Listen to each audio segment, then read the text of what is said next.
Hello, family. Hey guys, how you doing? Did you post your topic? I didn't post my topic ass over here. Ain't my fault, you got with me. How's it going, y'all? Happy Wednesday. What's going on? Welcome, everybody join in. Excuse me, please don't move my camera. I ain't move your camera. Alright, you're gonna have to, but for real though. What's going on, everybody? Hey guys. Happy Wednesday. Hey guys. We have a topic pinned, guys. Who's really on your team?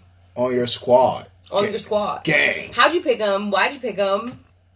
Who'd you have to, when you got to trim the Let fat? go? Yeah. Who get cut from the squid dog? Let go. That's like the really, really nice term when your boss is trying to tell you that you suck at your job. Fact. Yeah. Sorry, but let you go. We have to let you go. Don't let them let you go without getting that unemployment, alright? Fact, though. That's the number one rule. And hi guys, hi everybody that's joining. How y'all doing? Happy Wednesday, happy Wednesday. Who's really on your team? So, who's really on your team? And the conversation that went along with this was one of the English language, which was whose versus whose. But we'll get into that on a different day. English sucks. Right? Like, is it WHOSE or is it WHO''S? Who is, right? It's a conjunction. It's where conjunction. What's your function? So, what did you find out about who's in? Okay, I think it's WHOSE. I think we both have it done properly. But apparently WHOSE is used to show possession, even though you would think WHO''S would be the one that shows possession, because that's what conjunctions are used for. English. It's trash. So anyways, what we wanna talk about tonight is who's WHOSE really on your team? Who is really on your team? Like, when I start to think about it, and I'm like, my team that I have right now, like the people that I count on and I trust, and I ask to what? It's me. I'm on your team. Oh, you're on my team. Of course. You're the A1 all day. But when I think about that, it's like, how many different phases has your team gone through, Over the years, like, there's been so many different reincarnations of the team. That's for sure.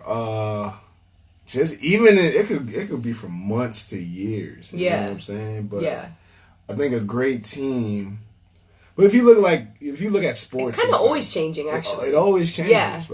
It's very seldom that you have the same. You start out with the same team. Yeah. I feel like you're a very lucky individual if you start out with the same team and wind up ending with the same team. Sometimes you got a couple of the gems peppered in there, Yeah, I feel like, Like, I'm going to start with you and end with you, That's the plan. God willing, yes. Yeah, God willing, right. Yes.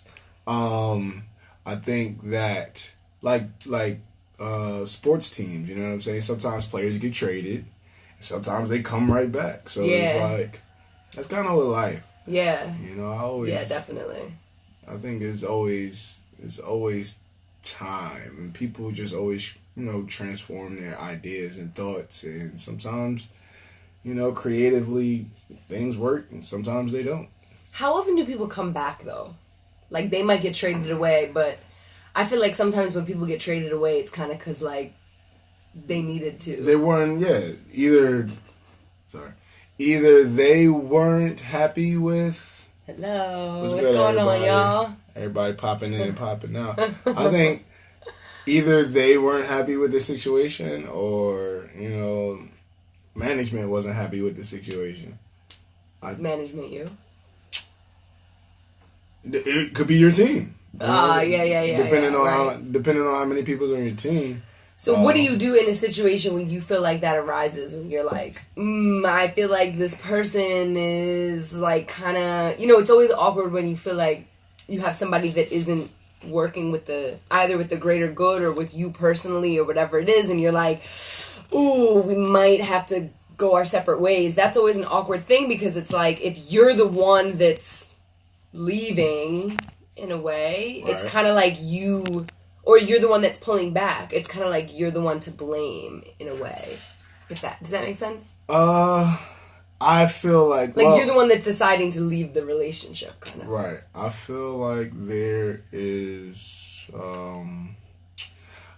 It depends on how many people are on your team. You know what I'm saying? So like, if you got a team of 3 people, obviously you talk to the other. No, I'm saying like you personally, when you got beefs with somebody that you rock with, right? You have to bring it to the team. I think that you bring it to that person individually and see what's going on. But if you're on a team of multiple people besides 2 people, you really have to sit down and be diplomatic. Like, hey, what's going something I'm not rocking with whatever you're doing right here. And my camera is trash right now. I mean, because you always get the good spot, and then I have to work. We got the same spot, boo. Okay. Look, we it works now. Spot. All right, cool. I got the cloud popping though, Mine is better.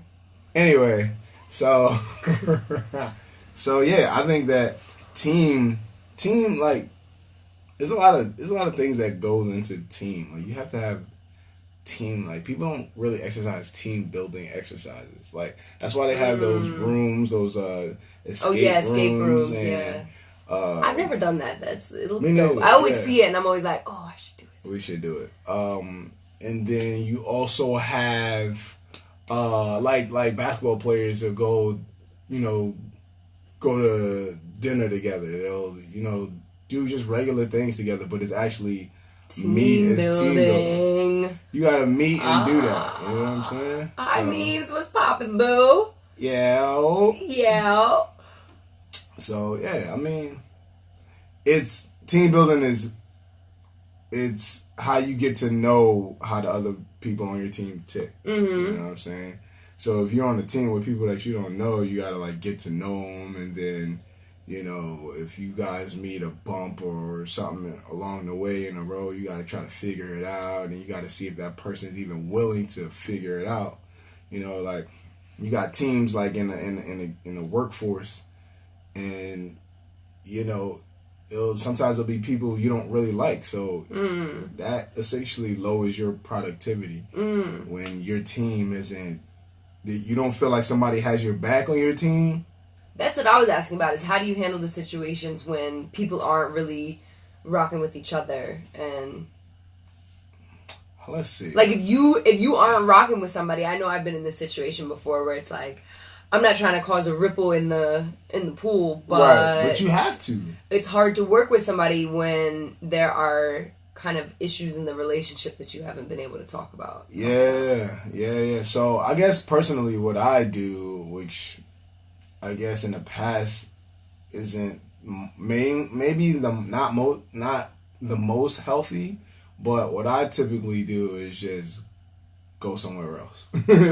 So I just word, okay. What I do though, I state my grievances, and I provide solutions. Yeah. In the best way possible from my point of view. So you just dip out on the whole team? No, that's what I'm saying right now. I provide solutions, and if no one's trying to move on it, or problem solve. I'm always solution based. Yes. I'm a great team player.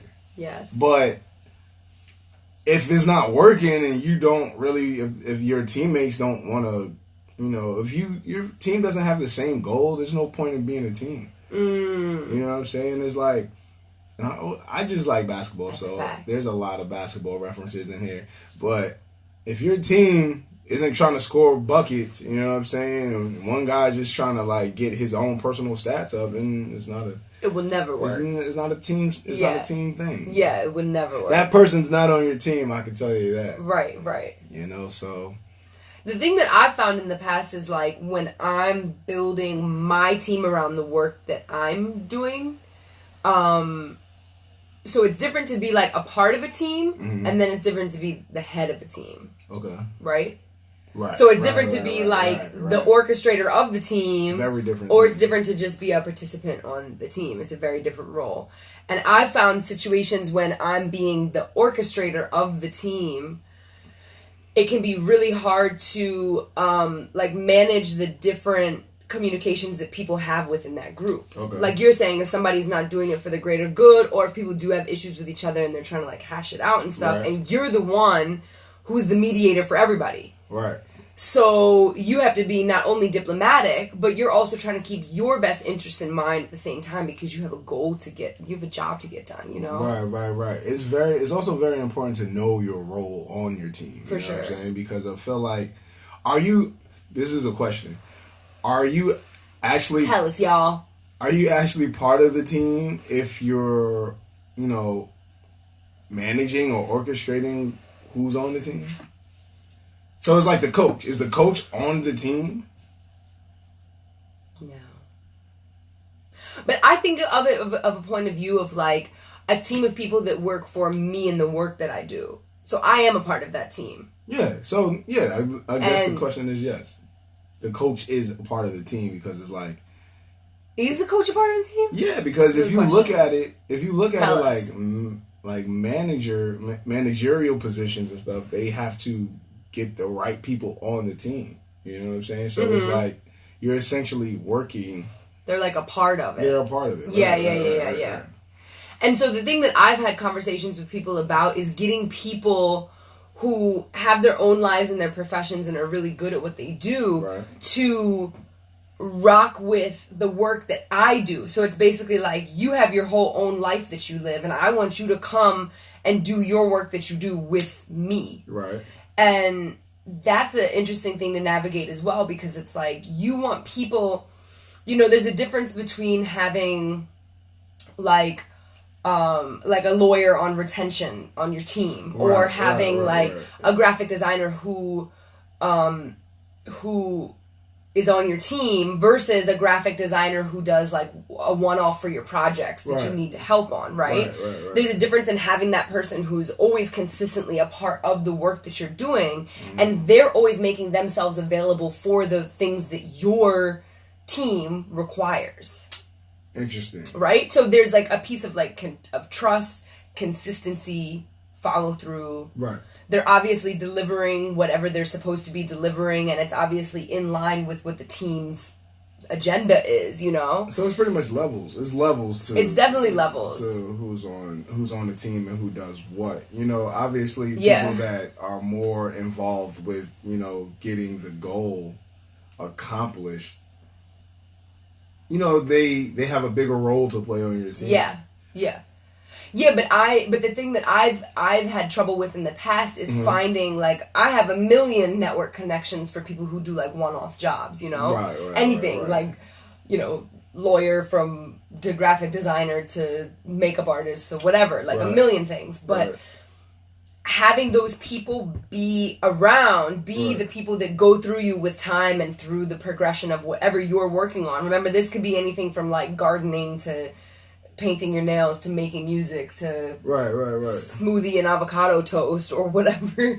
You have smoothie on your toast. The smoothie squad, yo. You out here in these streets making smoothies. Smoothie avocado toast bringing them squad. to everybody. You need a fruit guy. You need a blender guy. You need an electricity guy. You need a truck guy. You need a smoothie guy. All of that. That's a team. Okay, also, I missed it. Someone said, yes, their job is just different weight. Interesting. I think that was alluding to, like, it's the coach. That was to that question. Right, and where you were saying there's levels to it, right? So there's, like, everybody has levels to the things that they... Well, we have a question here. The type of roles that their team has. Lloyd, what's going on? How do you find people who actually want to build? So that's what I'm talking about. Where it's like, how do you find people who are... Look, you're messing up my whole theme. It's fine now. Gosh. It's good. How do you find people that want to... How do you find... You answer first. Okay, so that's what I'm saying, where the journey, I don't want to use the word struggle because it's not particularly a struggle. It's just something that is a challenge, a good challenge, a challenge that I learn a lot from. You're good. Don't worry about it. Is that I do that is the thing that I find myself coming up against, and that's what I want to talk to y'all about, is like, how do you find people who actually want to build? I know people who are so good at their job that they do, and they'll do a great job for what I'm looking for. But in terms of having you be a part of my team at all times, it's a much more difficult task to find people who are still doing their passion in life, but willing to always do that work for you, you know, or with you, be on your team, whatever you're building. They're like, anything that you ever need, for this, you know, graphic design, avocados, right, you know, whatever it is. So that's what I was saying. It's important to know what you want first and foremost. So definitely. So like, if you're looking for people to build with, I would say find out where those people hang out. And if you're looking for example, since I'm an artist, I look for people to do graphic design. A big place for people to do graphic design, Instagram, because everybody's, you know, there's a lot of artists and stuff wanting to showcase their work. I'm a producer as well. Producers need artists sometimes on their tracks. Where will I go? I mean, obviously Instagram, but if I want the more personal, like face-to-face interaction, I would go where they hang out, which would be performances and venues and things like that, like ciphers and just things like really like curated to, you know, the craft. So it's really, and not everybody that you meet at these places is going to want to build, but I think that's where you just you just got to keep going. You know what I'm saying? It's almost like dating, isn't it? Like, it's almost like you got to try these people out. Dating. Yeah. Yes. And it's like, again, like, I could use those people that I find on Instagram. I've done free photo shoots with photographers for years off of people that I just find off of Instagram that want to collaborate. But there's not necessarily a deeper relationship that goes into it. Like, what I was saying is that there has to be a certain level of trust that's established between you and that person. Right. And not everybody's going to be interested in that. Right. Like, that's what Katie is saying, right? How do you find people that want to be a part of the team? I think there is a little bit of, like, dating that has to go into it, in a way. Where it's like, if I want you to be on here, it's the same as, like, a job, right? It is a job. Where you have to take applicants and then you have to interview them. Right. But I find myself doing it in a less formal way, right? So I would rather just like build rapport with somebody. I would rather build a good, trusting relationship where I can be like, you know what? We can both count on each other for these certain types of things. Right. Let's be on the same team. It's important to see their work ethic as well. You know what I'm saying? So it's like you get somebody that, you know, is good at their job and is willing to help you out as much as you're willing to help them out, you know. So it's like you have to really lead with your goal. That way it's no fogginess, like you know what's going on, because I've been in a lot of situations where, you know, we were just kind of in a team more so, but not really sitting down and like, yo, what are we doing here? Right. You know, and right. That's like, what is problem. The direction? What is the aim? Direction. If it's something that's like, you know, we're doing for fun, cool. You know, there's no real, you know, objective to what we're doing. But when you're trying to build a team for, you know, a specific purpose, you gotta come correct. And I think it's very important to see like how great teams or you know, whether it be in the workforce, whether it be sports teams, whatever, like what they did behind the scenes to make sure that it was running like a well-oiled engine. Darkness. You know what I'm saying? So it's important to study your teams as well. Yeah, and I like this comment that you're saying about Lalo Lloyd is saying about I've been doing everything myself. It's tiring. We were just having the same conversation with somebody. We just got back from Seattle. That's why we weren't live with you guys last week. So sorry. We here now though. We're here now. Talking that shit. And we were having interesting conversation about that, where sometimes the thing that I've seen happen many times with business owners that I know is that they haven't established that team early enough, and they've pushed themselves to burnout by the time they ask for help. And a lot of entrepreneurs that I speak with have this same mentality because you're the only one that's going to get the job done at the end of the day, right? You are the one who can only count on yourself for so long. And so when it comes time that your growth has reached a point that you need to ask for assistance to get the work done in a way that is most efficient for your money and your business and all of that, it's hard for us to do that sometimes. For me in particular, I'm not somebody that asks for help well. Yeah, you aren't. I think that it's hard. It causes me to almost admit my own shortcomings. Yeah, but it's not necessarily. It depends. But it's not true. It's not true. It depends on how you reframe it, because it's like you can take the same energy that you use to I guess get the task done, or you can take that same energy and find someone to do it. You know what I'm saying? Right. So keep moving in your own creative direction. Facts. We have another question. What's good? How do you decide what you're going to delegate? How did you know it was time for you to delegate? So that kind of alludes to having too much on your plate. Yeah. I think, unfortunately, what happens a lot of times with entrepreneurs in particular, and definitely business owners and stuff like that, startups, all of that, is people push themselves to the burnout, and then they only ask for help once they've already reached that place of being so overcome with stress in their life that they physically cannot continue in the same way that they have been. Right. And that, to me, is so unhealthy. Yes. And it's what a lot of people do because they don't have the resources initially to hire someone. Right. The thing that I think that you and I do really well is we're very, very resourceful people. And so we figure out an avenue of, rather than saying, I don't have money for employees right now, right, to say, how can I find a way to hire someone? Instead of saying, I can't do it, saying, how can I do it? And then when you say that, it opens up a whole world of, do you run a business that an intern could get credits for college, in which case it would be a free internship, they'd be working part-time for you for free, you get 2 interns, you're not paying them anything, you hire one of your family members for the low, whatever it is. And just not, I think the piece that's important is when it's time to delegate, not waiting until it's too late.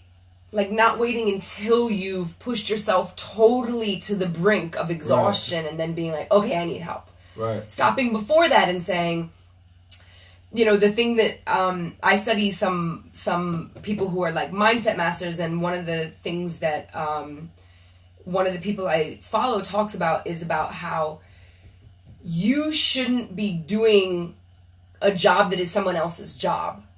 You should be delegating that to somebody else so it frees up your time to pursue your creative endeavors in the way that feeds your soul in the best way. So an example of that would be, if you need graphic design work, like intensive graphic design work for your website, or let's say you're not creative, you don't feel creative to like make logos or flyers or whatever it is, delegate that to somebody now. You can always find somebody to collaborate with you. Even though they're not going to be on your team for the long run, maybe, you can always find someone to help you with work. Instagram is a great tool. For sure. Always. You also want to find somebody, you have to find somebody that's better than you.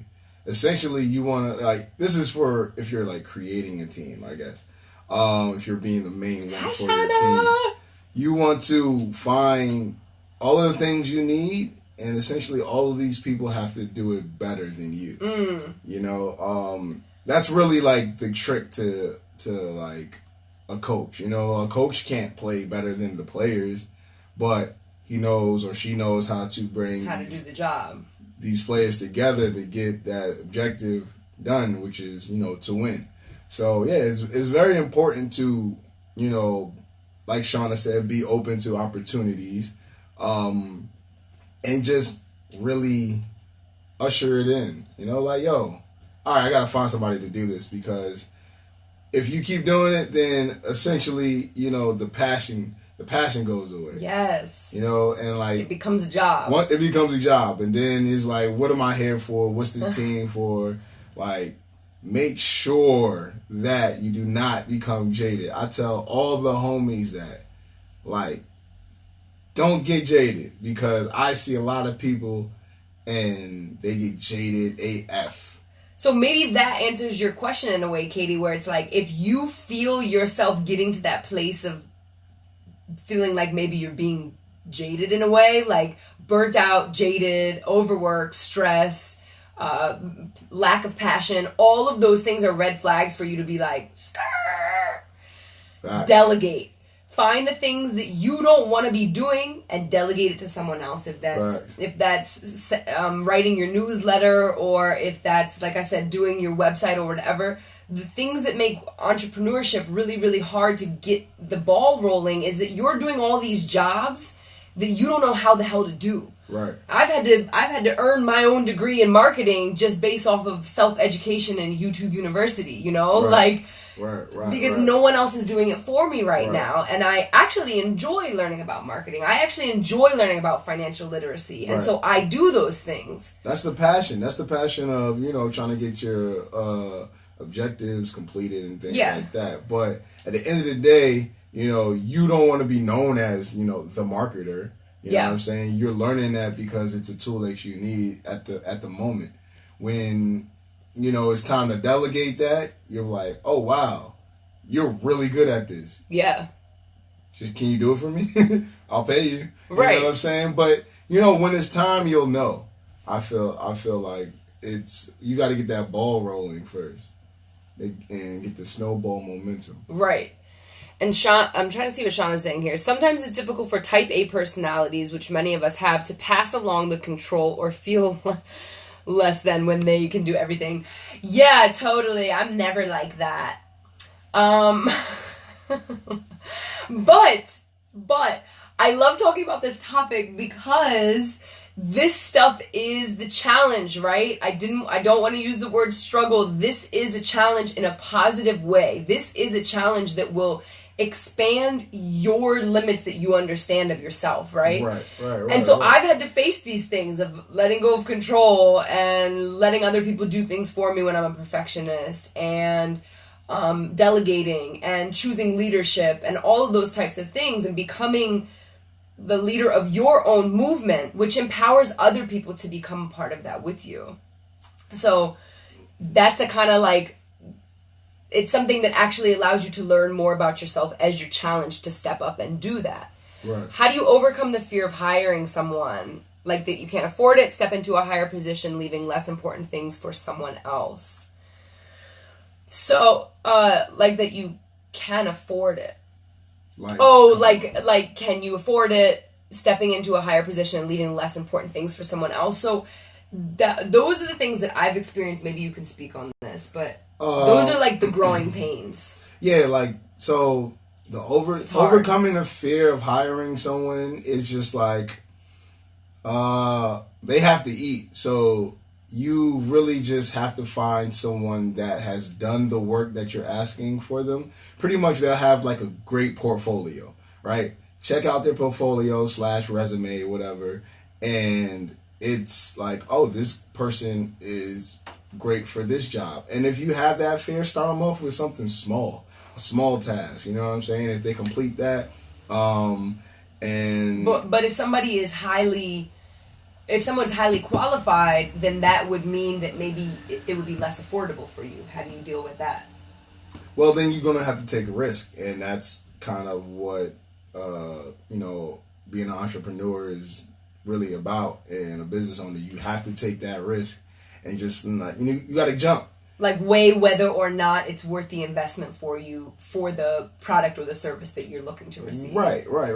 So I think that if you really need this product and you really need the services that this person is offering, you have to find the time and energy to, give that person what they're asking for. So it's like, give them what they need to let them do the job that you need. You know what I'm saying? So it has to balance out, right?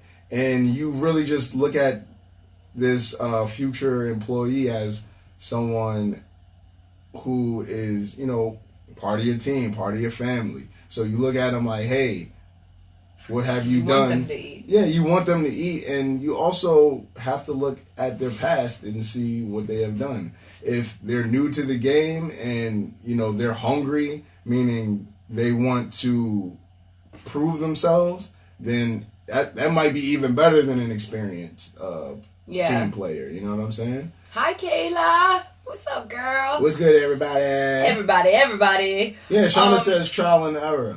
Shauna stay jumping back and forth. I know, I love it. It's the best. Yes, trial and error, learning from what doesn't work. Absolutely. Basically, Katie, I think what it comes down to, honestly, is the fact that you're going to fuck up and someone else is going to fuck up, and that's pretty unavoidable. But being able to get clear on what were the reasons that you made a misjudgment or whatever it was, and how can you move better in the future is the best thing to focus on. And what we were mentioning before, which is resourcefulness. Right. Like, one of my favorite Tony Robbins quotes is, it's not a lack of resources, it's a lack of resourcefulness. It's not a lack of money. It's not a lack of time. It's not a lack of energy. It's not a lack of resources that you have access to. Right. It's a lack of your ability to think creatively and constructively about problem solving what you're trying to problem solve around. Think out the box. Think outside the box. And what I do is I sit and I literally problem solve stuff, right? So it's like we're trying to find you know, some service to cover a project or something, and it's like, what are the different ways that I can go about this other than what everybody typically just decides to do? So, for example, like, if I needed a graphic designer, I'd go to, like, hiregraphicdesigner.com. Right. And I'd find all of the basic rates that everybody's giving, and it'd be really, really unaffordable because they do projects for hundreds and thousands of dollars for people, and I don't have any money for that.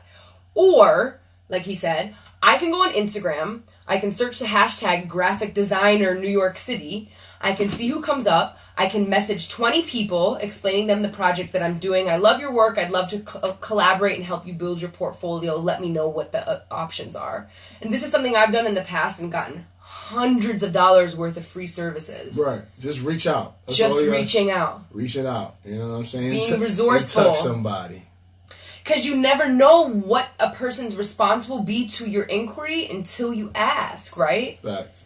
And when you can provide somebody monetary, giving them that compensation when you are able to provide that, that's something that you will absolutely do, because you're like, okay, I know that I value this work and it's worth it for you to be on my team. I've worked with all these graphic designers before, and I know that you're the one, and you're worth it for me to stretch my money in a way because I want you around. Facts.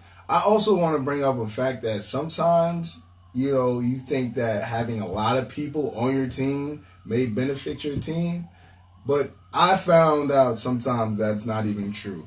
It can take a great core 3 to 4 people, maybe even 2, maybe even you. You know what I'm saying? But like a great 3 to 4 people that's like, you know, the knights at the round table. You can shoot ideas off of each other. You don't have to try to hunt the next person down because you guys are all in the same vicinity. You know what I'm saying? Like, there's strength in numbers, but sometimes there's strength in like minuscule numbers. I don't know, but I found that quality over quantity. It's quality over quantity. You know what I'm saying? And you know, for different tasks, it requires different people, and that's where it's important to know what every person's role is. Know your role, jabroni.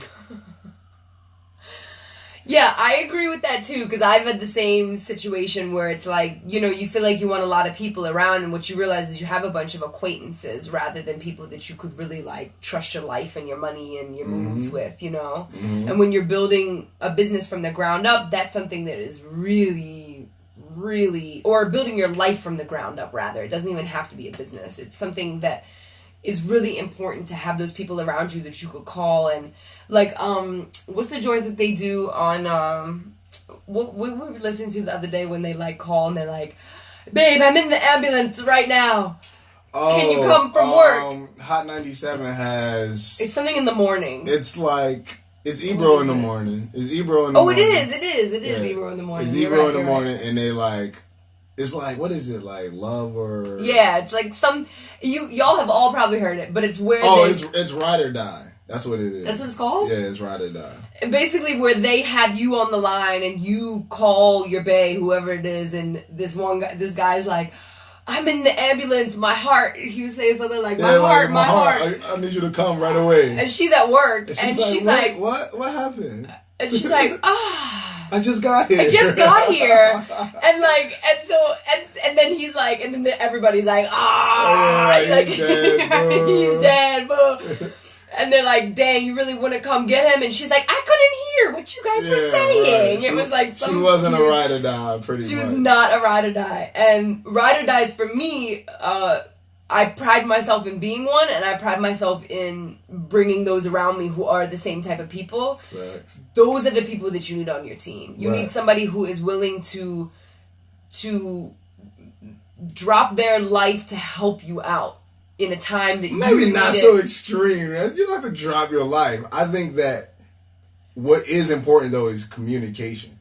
So it's not drop their life, but like somebody who's really willing to ride for your cause, even if it means that they have to sacrifice something on their end.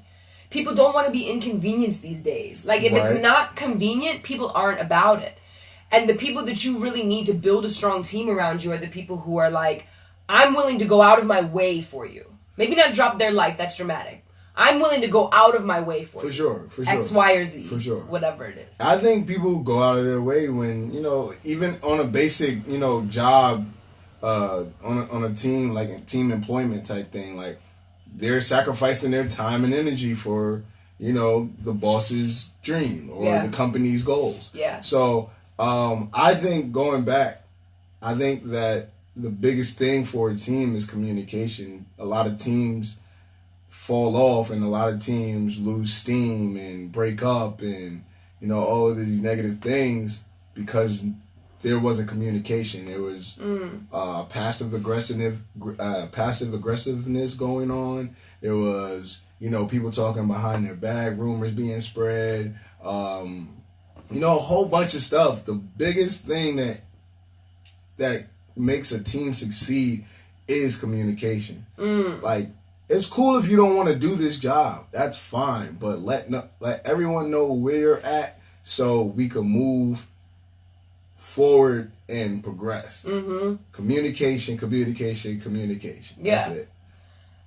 I think a lot of times people like want to do something and not communicate that they can't do it physically. Not necessarily that they can't, but like they don't have the time and energy to make it happen. So they're like, when it's time for them to, be relied upon, they don't want to say no. Right. Right. So they don't want to let you down, but and then everything goes to shit, and then the whole team falls, and then it's your fault, and then boom.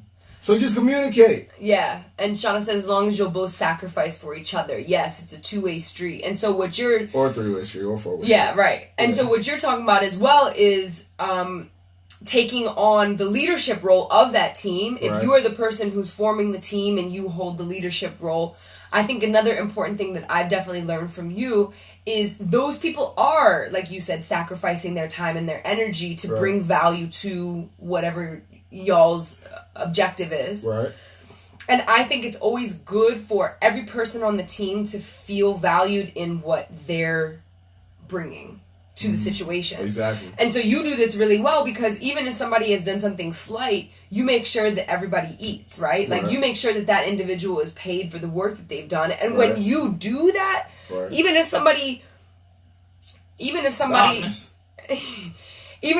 gives you 20 minutes of their time to stand at your merch table and you break them off with a $20 bill, the way that person feels about it afterwards is like, wow, I was really valued by that person. Of course I would help them out again. Right. And so the two books that I would recommend for that are amazing books that everybody should read no matter what, but Think and Grow Rich. I'm reading it now. Really, like, fundamentals of, like, How to Be a Boss. Facts. Yeah. And How to Win Friends and Influence People, Dale Carnegie. Yeah, that's a great book. Short book, great book. These are all fundamental principles. You gotta go back to them. Of how to communicate with humans through compassion and humanity and valuing them and making them want to work for you, making them want to be on your team, making them want to follow your rules because you have built a trust and respect in the relationship that they are giving back to you. Word. Because you've given those things to them. So it's not necessarily being like the boss who has all the under people and you come in and you're like, rah, rah, rah. Right. It's more about coming in and making somebody feel equal to you. Right. Knowing their names. You know, you hear all these moguls who are like, I know everybody's name in the room. Right. That's the thing. Making people feel valued and appreciated and recognized will always make them want to do more for you. Facts. Yeah. That's it. You'll get, what do they say? You'll get a lot more with honey than sugar, salt. Wait. It's honey, right? It's honey. Don't be a dick. That's what I'm trying to say, guys. Don't be a dick. Wait, what is it? You'll attract more bees with honey than... It can't be sugar. Those are the same thing. Sugar and honey is not the same thing. But they're sweet, and bees like sweet. Anyway, don't be a dick. Don't be a dick. Don't be a dick. But no, there's really like ways to make people is it worth it? Let me work it. She's been singing songs from like the mid 2000s since she came in here. She's like, Missy. She's like, what's the other song she said? This is why I'm hot. She just came I missed that. Hi, Louie. What's up? Honey over vinegar. Vinegar. Yeah, all right. We figured it out. Well, Shauna figured it out. More bees with honey than vinegar. Yeah, guys. Word. Don't be a dick. Yeah, so, find out who's on your team. Make sure that you guys are communicating. Definitely communication. Definitely communicate. Make sure that everyone on your team knows their roles, jabroni. Make sure that your team is tight. And before all of that, what I would say is... Don't be a dick, yeah. Oh, well, I would say don't be a dick. And what I would say is work on building your value that you bring to the table and your passion that you put into that value that you bring. Because the more that you do that, it will attract people to you. You won't have to go out and look for them. And don't get jaded. Make sure you keep the fire and the passion alive. Yeah. That way you'll really know who's on your team. Delegate tasks before it gets too late. Yes. Delegator. We wear all that on our face. You don't want to be 60 years old looking like a lifetime of work. Drink water. Because you can't undo that. Drink a lot of water. Facts. And exercise and relieve all of that stress. Yes, exercise. Find your team so you can take a 20-minute power nap when necessary and you don't feel like you're going to pull your hair out. And if they not benefiting the overall goal, they're not on your fucking team and kick them off. Waive them. Trade them. Do something with them because all they're going to do is get you more of these. You don't want these. Right. You want these. Right. Exactly. Make sure that all of y'all are aligned and communicating on the general purpose and direction that the team is moving in. Yes. And the last thing after all of that. Hit them. Reassess often. Ooh. Right? Like, it's not wrong to reassess where you at. Reassess. It's not bad to look at the progress that you've made and the goals that you're headed towards and say, hey, we need a little more of this and a little less of that. Facts. You can expand or you can wither subsidize. Away under the pressure of the competition. Did I use subsidize? Anyway. No, I don't know. What are you saying? I'm trying to, downgrade. Or no. Downsize. You knew what I was trying to say. Sorry, guys. We're coming back from workcation brain, so we're still English. We're still working. Work don't stop, baby. All right, we're back. We're back though. Nenjah and the Rose. Nenjah and the Rose. We'll see y'all next week. My ninjas and my roses. We'll next Wednesday. IG Live. 8 p.m. Tell your friends. Tell your friends to tell your friends. Facts. We need more people in here. Because we be dropping gems. Yeah. Look, Don't be on other people's IG live that be talking about nonsense. We always give y'all gems, you heard? Gems. So take this and apply it. Knowledge is useless without application. Facts. Follow me at NenjahNycist. That's Nenjah Nycist. I'm probably in her comments somewhere warding off creeps and stuff. My people, follow Arianna Rose at AR. Period. ROO. Alright, y'all. Next week we holla at y'all. Yeah. Later.